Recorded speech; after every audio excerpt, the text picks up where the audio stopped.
Nós vimos ali no capítulo 6 os 4 cavaleiros que vão ser liberados na terra.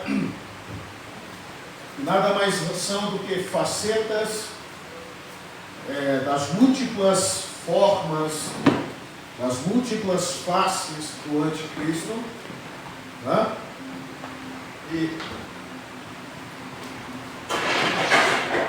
E nós vimos que o que se desenrola, ou o que vai se desenrolar quando os selos começarem a ser rompidos.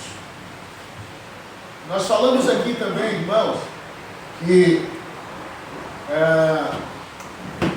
há pessoas que acreditam,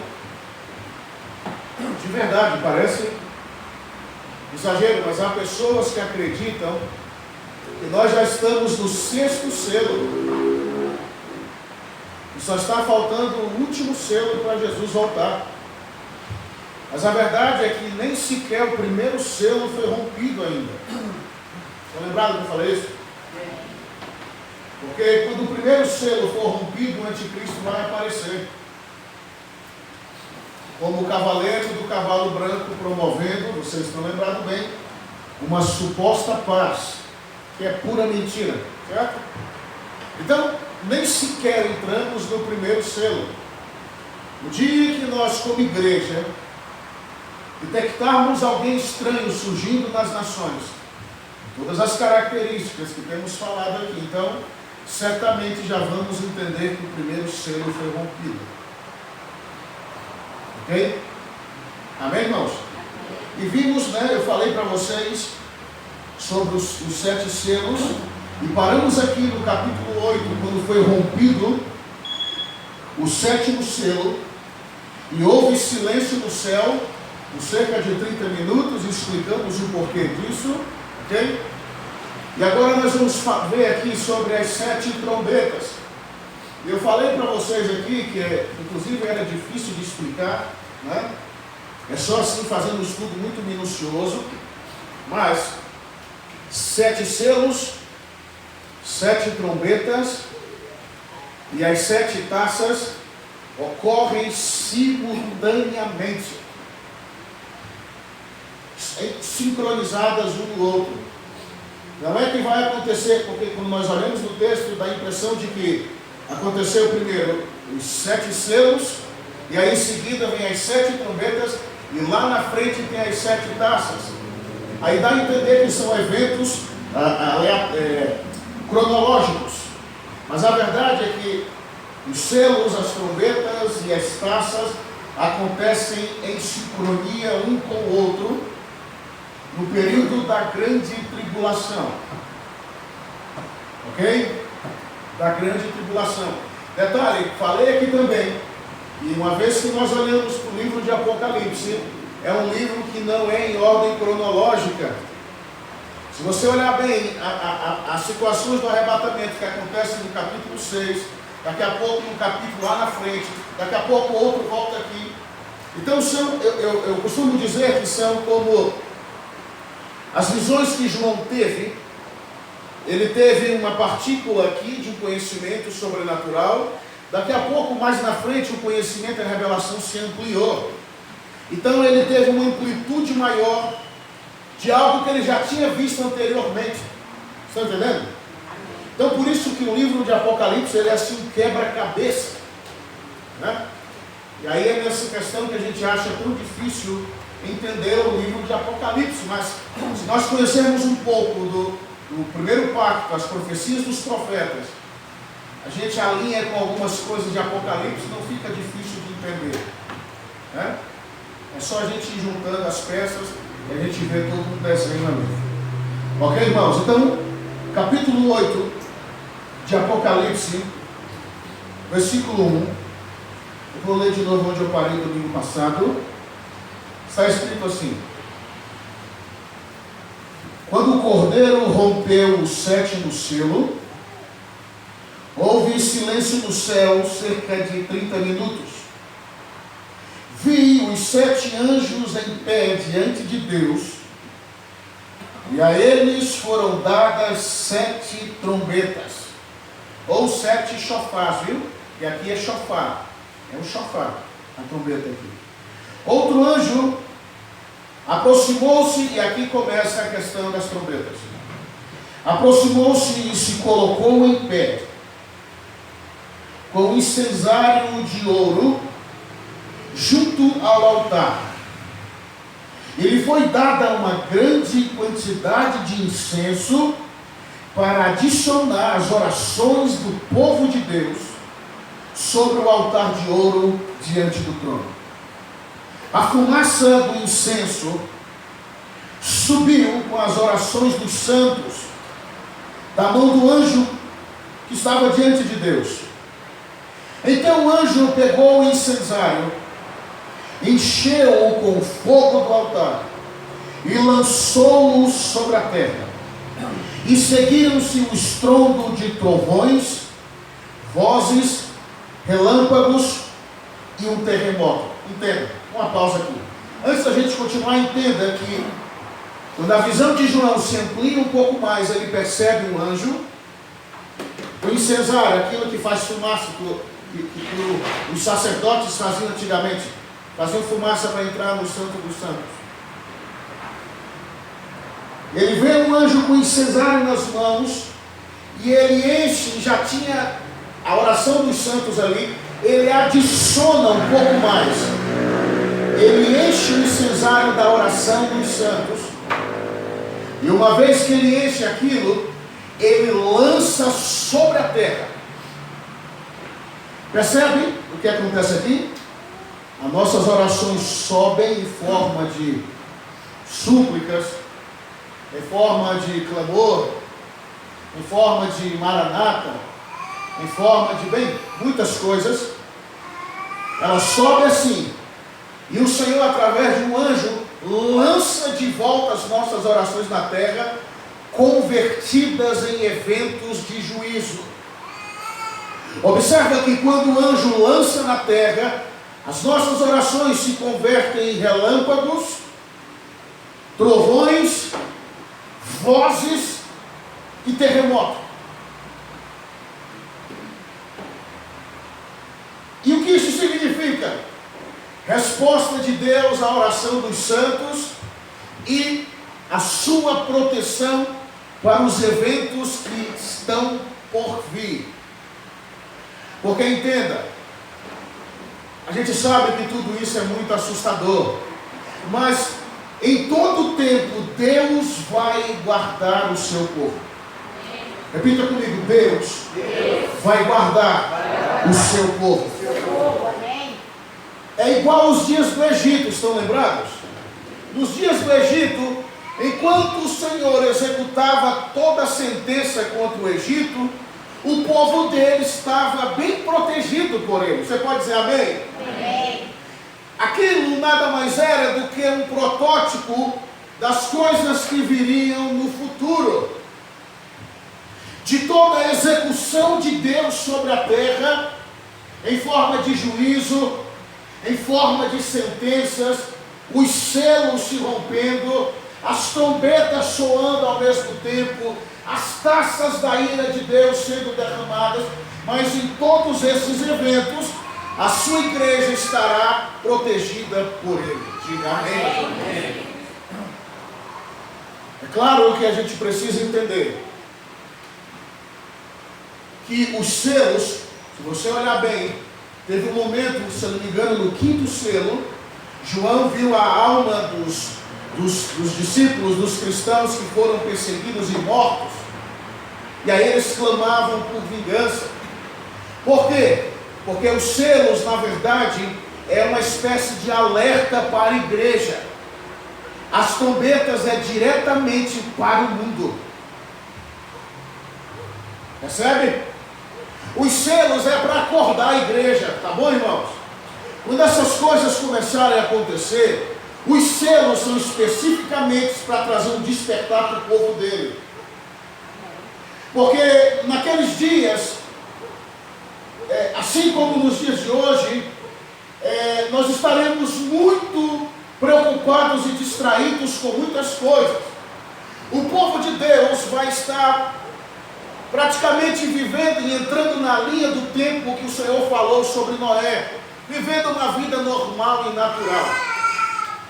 É aí onde os selos vão começar a ser rompidos, e o Senhor vai liberar o filho da perdição. O segundo selo, daqui a pouco, ele vai permitir, porque tudo acontece com a permissão dele, ele vai permitir o anticristo fazer guerra, tudo está sob o controle dele, e isso vai ser diretamente contra a igreja, para fazer a igreja acordar, para fazer a igreja ficar bem atenta. Agora, irmãos, nesse tempo, ainda é possível viver em um certo nível de letargia, ainda que eu digo que é perigoso igual. Percebe? É perigoso igual. Mas, naqueles dias, nós não teremos chance de viver uma vida comum e normal. Os selos vão estar sendo rompidos, e isso vai trazer um despertamento para a igreja. Vai ter a perseguição, o ápice lá no Oriente Médio, né? E ao mesmo tempo as trombetas sendo tocadas e os juízos de Deus vindo sobre a terra. Mas antes das trombetas tocarem, você viu que o anjo lança de volta a oração dos santos que estavam orando. E aí eu repito novamente, irmãos, viu como vale a pena orar? Todas as orações que nós fazemos são recebidas por Ele. Glória a Deus. Toda oração que você fizer vai ser convertida em juízo contra os teus inimigos naquele dia. Amém, aleluia. Viu como é importante encher as taças de Deus dos nossos incensos? Glória a Deus. É por isso, irmãos, que inclusive já quero até anunciar aqui, a partir do dia 1º de dezembro, vai ser uma terça-feira, nós vamos começar um mover de oração aqui. Amém. E aí vamos estender até onde o Senhor quiser. Todos os dias, quem puder, amém. Quem não puder, amém. Mas no dia que você puder vir, venha, porque você vai chegar e já vai ter um mover de oração aqui. E eu penso que vai ser tal qual foi quinta-feira. Amém. Glória a Deus. Amém? Amém. Então, dia 1º de dezembro vai ser uma terça-feira. A partir do dia 1º, vamos todos os dias estar orando aqui. Eu estarei. Isso é certo. E os dias que você puder, esteja também. Tá bom? O mover de oração. Então, com base no entendimento e na revelação que temos que as orações são convertidas em juízo de Deus na terra, então a gente vai seguir orando. Levando em consideração algumas coisas que estão acontecendo no mundo, inclusive vislumbres do ano de 2021, porque eu não acredito que o ano de 2021 vai ser melhor do que esse ano. Não é ser pessimista. Não é ser pessimista. Vocês têm acompanhado as notícias que eu tenho passado para vocês. Aquelas predições terríveis dos Simpsons, que os caras não erram uma, meu irmão. Me lembrei que até a contusão do Neymar, os caras fizeram uma previsão na época da Copa. Coisas terríveis, os caras preveem. E aí eu me lembro, inclusive, que eu falei aqui, acho que você está lembrado, que o anticristo ele vai ser hábil, Daniel diz, que ele vai ser hábil nas adivinhações.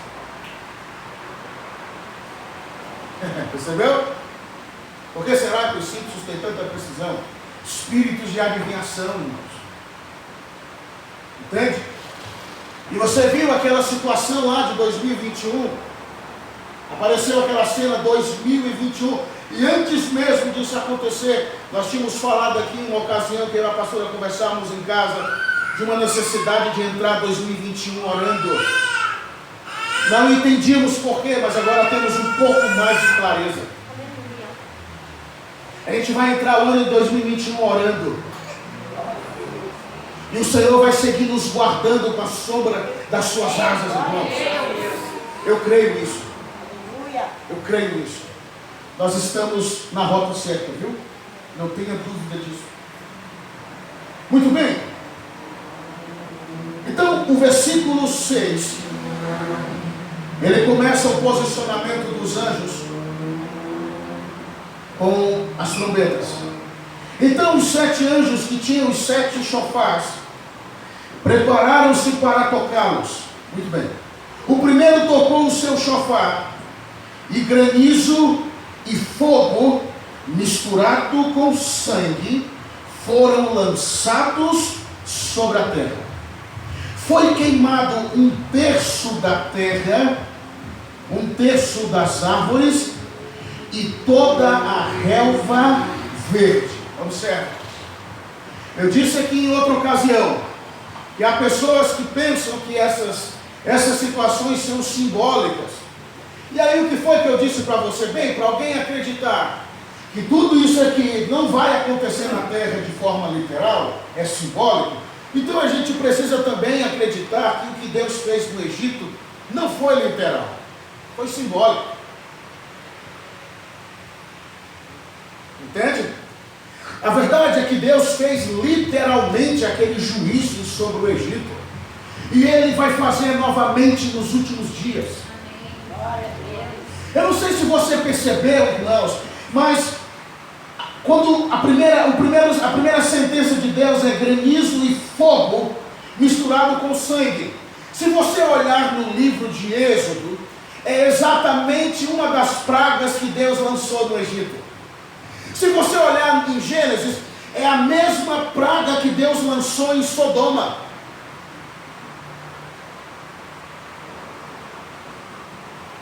Aí eu vou lhe mostrar algo, deixa marcadinho aí, é bem aqui do ladinho, capítulo 11. Olha isso aqui. Vou lhe entregar uma chave. Capítulo 11. Olha o que diz no versículo 7. Você vai entender por que eu estou dizendo isso. Aqui fala das 2 testemunhas, eu não vou entrar nesse detalhe agora. Quando eles tiverem terminado o seu testemunho, a besta que vem do abismo vai atacá-los, vencê-los e matá-los. Seus corpos ficarão expostos na rua principal da grande cidade, certo? Cujo nome, reflexo de sua condição espiritual, é Sodoma e Egito, a cidade onde seu Senhor foi executado em uma estaca. Volta aí, pode voltar agora. Olha isso aqui, irmãos. Aonde que o Senhor foi crucificado? Jerusalém. No capítulo 11, o Senhor tem um nome espiritual para Jerusalém: Sodoma e Egito. Porque Jerusalém não vai ser todo Israel que vai ser salvo. Muitos serão pegos no juízo de Deus. Muitos judeus que vão preferir seguir o anticristo, que vão seguir negando a divindade de Jesus. Nem todo Israel será salvo. E a prova é isso, que aqui diz que o Senhor lançou granizo e fogo sobre a terra, as mesmas sentenças que ele fez para o Egito e para Sodoma. E aí lá na frente está escrito que o Senhor chama Jerusalém pelo seu nome espiritual: Sodoma e Egito. Porque Jerusalém naqueles dias vai estar corrompida. Sabe o que isso significa? A primeira trombeta, quando for tocada, e a saraiva com fogo e sangue cair sobre a terra, vai ser especificamente contra o lugar que se chama Sodoma e Egito, espiritualmente falando, a saber, Jerusalém. Jerusalém vai receber a primeira sentença da primeira trombeta. Quantos estão entendendo? Lá vai começar por lá, ok? Vai começar por lá. Muito bem. Versículo 8. O segundo anjo tocou o seu chofar, e algo como um grande monte em chamas foi lançado ao mar. 1/3 do mar transformou-se em sangue. 1/3 das criaturas viventes do mar morreram, e 1/3 dos navios foram destruídos. Primeira trombeta, o que foi danificado foi 1/3 da terra, ok? Porque foi lançado na terra o juízo. um terço da terra, um terço das árvores e um terço da relva verde. Na segunda trombeta, o juízo é lançado sobre o mar. Então, o que é danificado é um terço do mar, que se transforma em sangue, e danifica e mata um terço das criaturas viventes, e um terço dos navios são danificados. Há quem acredite que esse grande monte vai ser um governo. Aqui sim seria simbólico, em termos. Eu não vou entrar muito nos pormenores que aí confunde. Mas entenda, a primeira trombeta é tocada e o juízo tem o alvo à terra. A segunda trombeta é tocada e o alvo é o mar. Cada um desses lugares, um terço é destruído. E aí, se você olhar em todo o contexto que a gente vai ler agora, sempre é um terço. Por que será um terço? Porque o Senhor está sendo prévio no seu juízo. Porque a ideia de Deus é que os homens se arrependam. E você vai olhar mais adiante que nem isso foi possível fazer com que os homens se arrependessem. Muitos deles. Então entenda. Eventos que vão acontecer na terra, nós ainda estando aqui, se estivermos vivos, presenciando, quer seja diretamente ou indiretamente, vamos presenciar toda essa situação.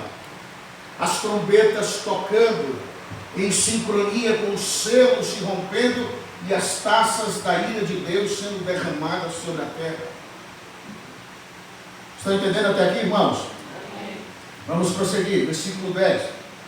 O terceiro anjo tocou o seu chofar, e uma grande estrela, queimando como tocha, caiu do céu. Agora olha só onde caiu: sobre um terço da água da terra, dos rios e das fontes de água. O nome da estrela era Absinto, que significa amargo. E um terço da água da terra tornou-se amarga, e muitas pessoas morreram por causa da água que tinha se tornado amarga. Irmãos, sabe o que isso significa? Água potável, um terço da água potável sendo atingida. E muitos homens vão morrer por causa disso, não vão ter o que beber. Em muitos lugares, vai saber onde isso vai acontecer. Mas o terceiro chofar toca e uma estrela cai do céu, queimando em fogo. Cai sobre a fonte das águas. Agora os rios e as fontes. Resultado: um terço da água potável do mundo contaminado.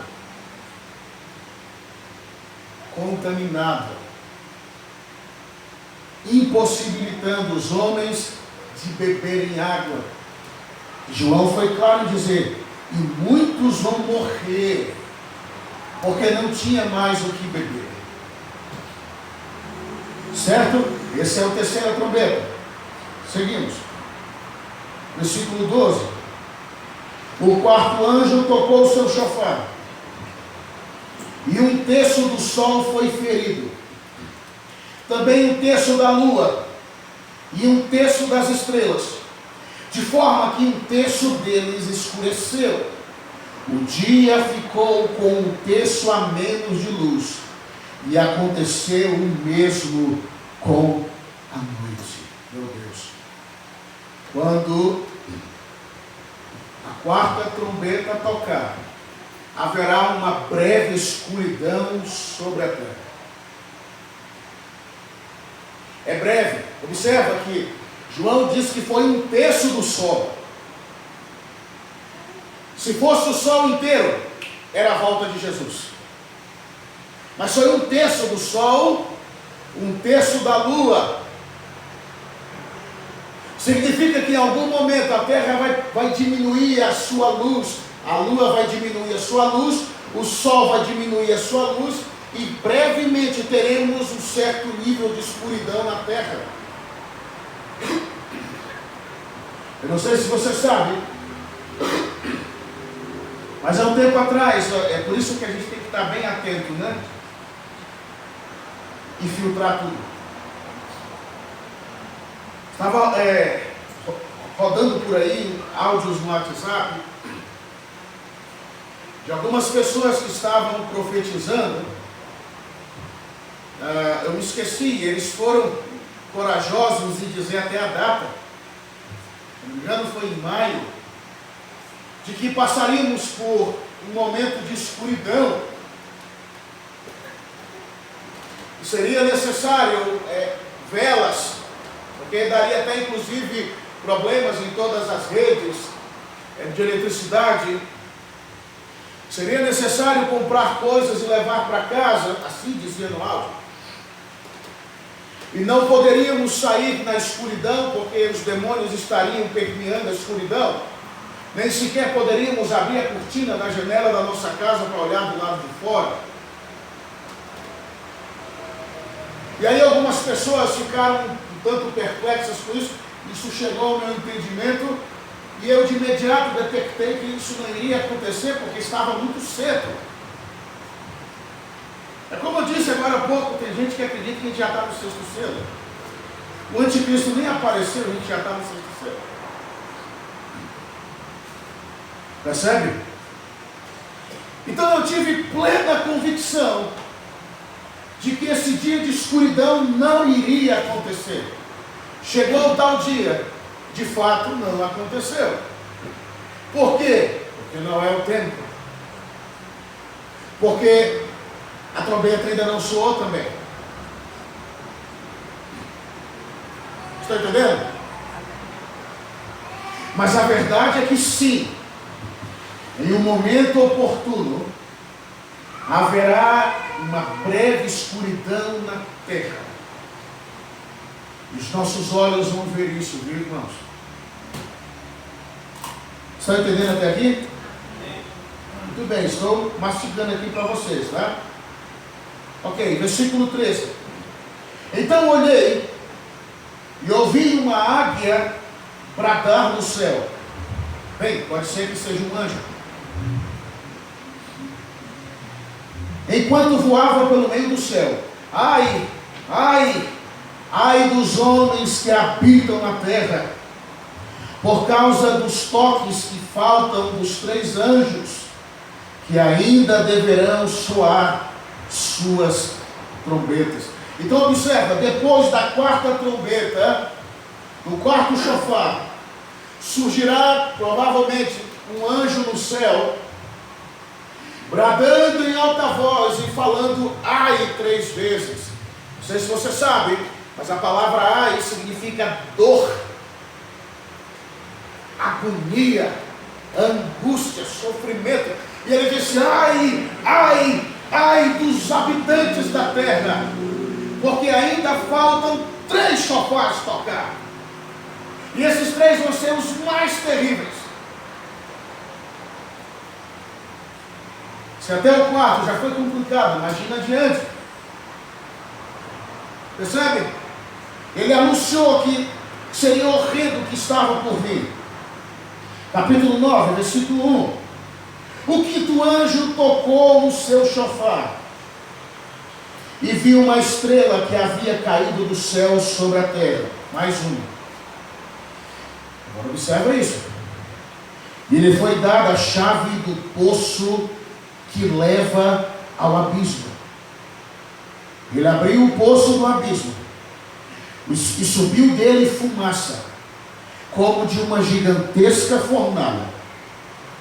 O sol foi escurecido e também o céu pela fumaça que saía do poço. Então saíram gafanhotos da fumaça que vieram sobre a terra, e lhe foi dado poder semelhante aos que têm os escorpiões. Eles foram, olha isso, eles foram, quem? Os gafanhotos, instruídos a não causar dano nem na relva da terra, nem a qualquer planta ou árvore, mas apenas aos homens que não tinham o selo de Deus na testa. Uau! Chegamos na quinta trombeta. Aí o negócio vai começar a apertar. Por quê, pastor?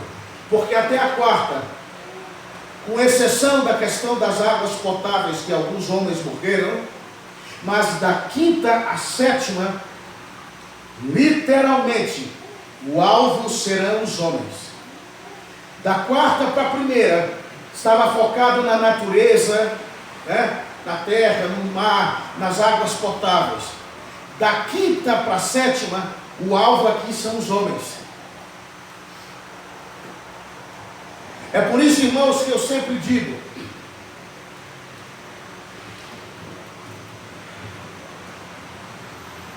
se o evangelho que nós carregamos hoje, somos ensinados, ele é um evangelho raso,